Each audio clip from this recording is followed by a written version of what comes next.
चुनावी सभा होइन चुनावी सभा बाँकी छ चुनाव आउन 30 समय बाँकी छ यो चुनाव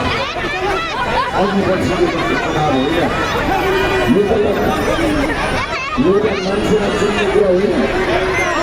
यो पटक देशलाई न्याय दिने कुरा हो इतिहास लेख्ने कुरा हो यो देशमा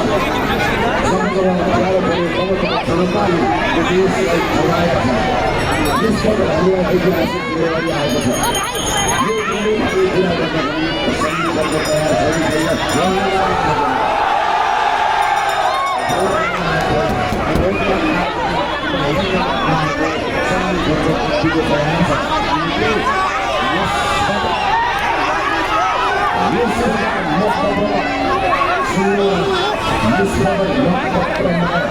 तयार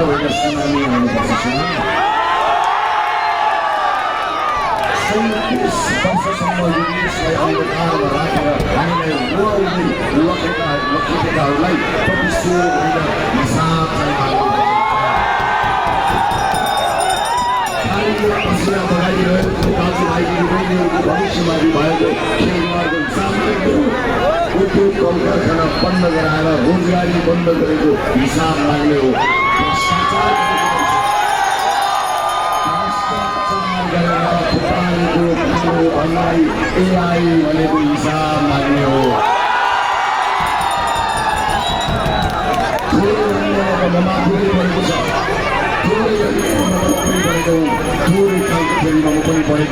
मेरो अन्यायको हिसाब म गर्दै गरौँला तर भाइ बहिनीहरूलाई केटाकेटीहरूलाई छाती टाउकोमा ताकेर बोलिरहेको हिसाब म भर्खरै सही परिवारमा भेटेर आएको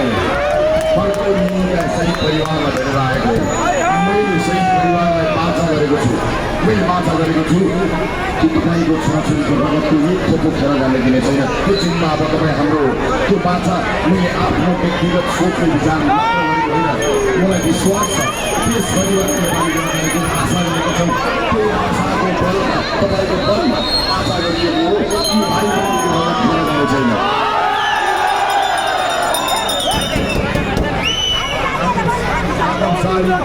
सही गर्नुभएको छ उहाँको छ उहाँलाई मैले वचन दिएर आएको छु भर्खरै वचन दिएर आएको छु त्यो वचन दिन विश्वास छ तपाईँहरूले सराउनुहुन्छ यसपटकको चुनाव सामान्य चुनाव होइन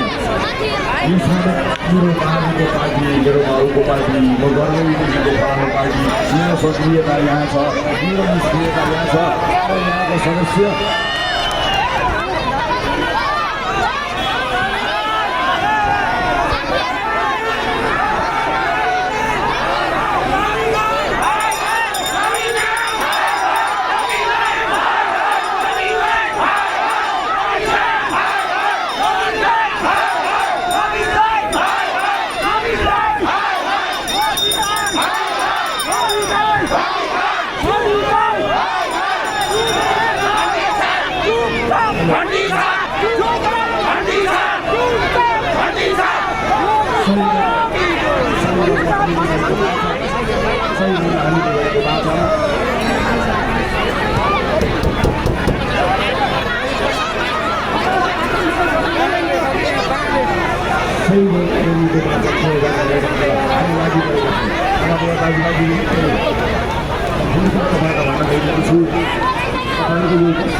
भन्ने कुराको गरेको छ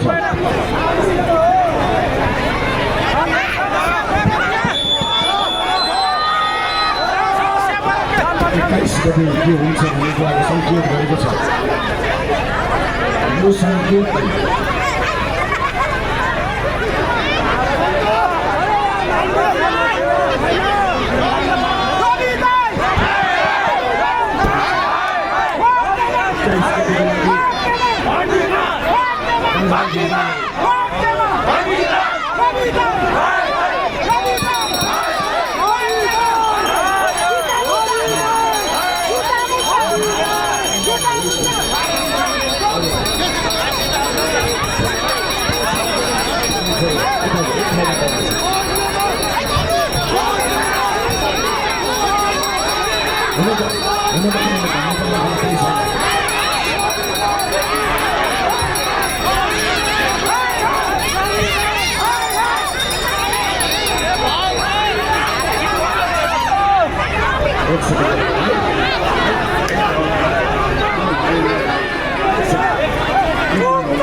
धेरै कुरा केही पनि भन्न चाहन्छु योग्य भिजनरी मानिसहरूलाई हामीले इतिहास सामान्य परिस्थिति होइन सबैभन्दा धेरै महिलाहरूलाई उम्मेदवार बनाएका छौँ हामीले त्यस कारणले महिलाहरूको भोट अङ्क जानु हुँदैन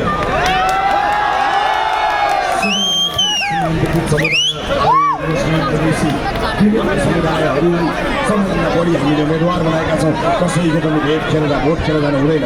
सबैभन्दा बढी युवा उम्मेदवार छन् खेर जानु हुँदैन सबैभन्दा बढी जेन्जी उम्मेदवारहरू छन् खेर जानु हुँदैन सही परिवार खाइते परिवार छन् खेर जानु हुँदैन हामीले यसमा सबैभन्दा बढी डाक्टर सबैभन्दा बढी इन्जिनियर सबैभन्दा बढी चार्टर्ड एकाउन्टेन्ट सामाजिक अभियन्ता कवि कलाकार एक हिसाबले यसपटक सिङ्गो देश जागेर आएको छ यसपटक सिङ्गो देशले मतदान होइन मतक्रान्ति गर्नुपर्छ विश्वले हेरेको छ नेपाललाई विश्वले हेरेको छ भने नेपालको राजनीतिमा अब के हुन्छ यहाँ लोकतन्त्रको ठेक्का लिएका छन् मान्छेले आयो भने नयाँ आयो भने लोकतन्त्र खतरामा पर्छ नि पपुलिस्टहरू भनेका छन् लोकतन्त्रलाई त खतरा जे थियो त्यो खतरा त हेलिकप्टर चढेर भाग्यो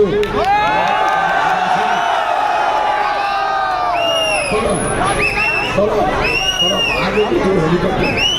भागेको त्यो हेलिकप्टर फेरि सिंहदरबारमा न्याय भयो भने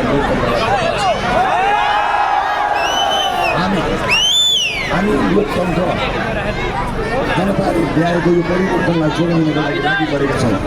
लोकतन्त्रको चिन्ता धेरै लिनु पर्दैन जनताले लोकतन्त्रको रक्षा गर्छन् मलाई जनताको विवेकमाथि विश्वास छ तपाईँको भोटमाथि विश्वास छ कुनै नेताले जोगाएको होइन देश जनताले जोगाएको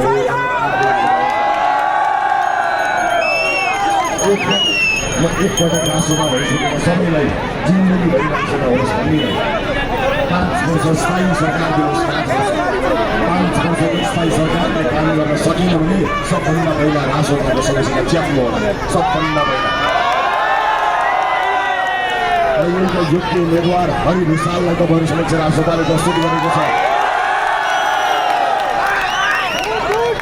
उहाँलाई जिताएर पठाउने जिम्मा तपाईँको इमानदारीपूर्वक काम गराउने जिम्मा मेरो तलमाथि भएछ भने यही चोकमा बुझाउँछु के गर्ने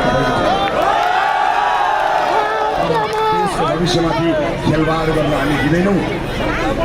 यही सँगसँगै देशको भविष्यमाथि हामी खेलवाड गर्न दिँदैनौँ इमानदारीपूर्वक काम गर्नेछौँ यही मन्जु विशालजी पनि हुनुहुन्छ हाम्रो समानुपातिक उम्मेदवार उहाँलाई पनि मैले सम्झिन चाहेको छु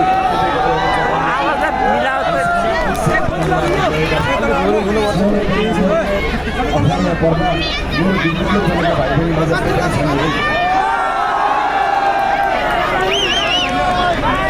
चन्द्र भाइ छ जुनियर रविहरू भाइलाई धेरैजनाले म टाढा गर्नु पर्दाखेरि तिम्रो राखेर रविलाई निकाल्नु पायो हुन्थ्यो भनेको तर भाइ त्यसको लागि पनि तयार थियो त्यो चिन्ता अब चुनावी सभा भए म चुनावी सभा भइदिएको बेला धेरै कुरा भन्थेँ चुनावी सभा होइन चुनावी सभा नभएको हुनाले सभामा आउँदैछौँ हाम्रा उम्मेदवारहरू आउने रहेछ हामी यो देशका भविष्यमा बुझिरहेका छौँ यो देशका अन्धकारबाट एउटा नयाँ युगमा लिएर जाने सोच बनाएका छौँ जसरी भोट माग्नुभन्दा पहिला एडभान्समा तपाईँको मन बुझ्न आएको थियो त्यसै गरी देशलाई चाहिने उज्यालो देशलाई चाहिने उज्यालो यहाँबाट तपाईँको मोबाइलमा बालेर उज्यालो देखाइदिनु होला सिङ्गो देश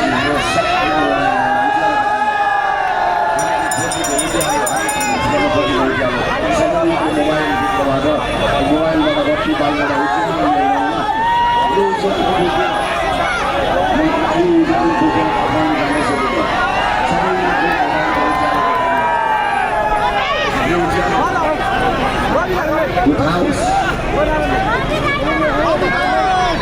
सबैलाई थाहा हुने गरी अलिकति उज्यालो पारिदिनु होला सबैले देख्नु सुन्नु देश तपाईँले बाल्नुभएको यो उज्यालो यो साथ यो माया यो विश्वासको लागि म धेरै धेरै धन्यवाद दिन चाहन्छु अर्को पटक फेरि तपाईँहरूसँग आउँदाखेरि अन्य कुराहरू तर्क पनि गरौँला हाम्रो उम्मेदवार हरि विशाल तपाईँसँग घर दैलोमा रहनुहुनेछ यसपटक हाम्रो लागि तपाईँले बहुत माया